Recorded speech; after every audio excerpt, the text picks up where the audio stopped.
Je pense qu'en rappelant tout ce qui est si vrai dans notre expérience d'une vie de prière, cela aura pour effet désiré de nous aider à reconnaître qu'à l'avenir, notre vie de prière ne se développera pas si l'ennemi peut l'empêcher. Et pour qu'elle se développe, pour que nous la vivions, il nous faut prendre une position. Elle ne viendra pas simplement d'elle-même. Nous verrons que nous n'y serons pas simplement amenés. Nous verrons que nous n'y arriverons jamais à une vie de prière puissante, que nous n'y entrerons pas facilement sans une lutte de toute notre volonté. C'est un combat, c'est un défi contre l'ennemi. Nous verrons que nous serons formés et brisés, qu'il y aura un conflit, une bataille pour avoir ce temps de prière.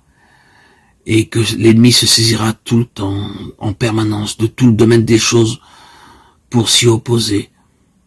Et il emploiera tout ce qu'il a de surnaturel à son ordre pour détourner l'homme de la prière, de la vie de prière.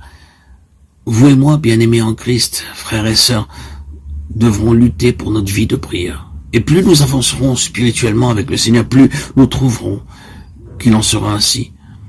Ce n'est pas que l'ennemi cherche à nous empêcher, vous et moi, d'avoir une vie de prière personnelle. Ce n'est pas contre cela qu'il lutte. C'est le témoignage du Seigneur Jésus qui est lié si intimement à la vie de prière des enfants de Dieu qu'il cherche à détruire. Vous et moi, en tant qu'individus, êtres humains, nous n'avons pas grand intérêt pour l'ennemi. C'est ce qui est lié à nous, ce avec quoi nous sommes liés en Christ, sa souveraineté, sa gloire qu'il conteste. Un croyant qui vit une vie de prière peut terrasser l'ennemi.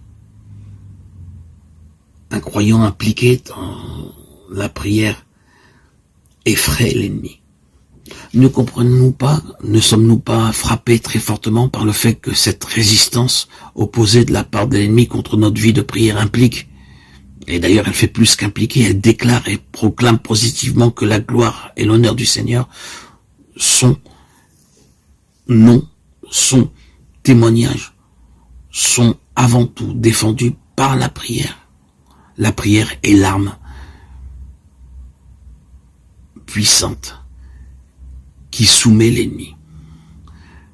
Si elle est le point central de l'activité de l'ennemi, elle signifie donc que les intérêts les plus hauts du Seigneur sont assurés par la prière.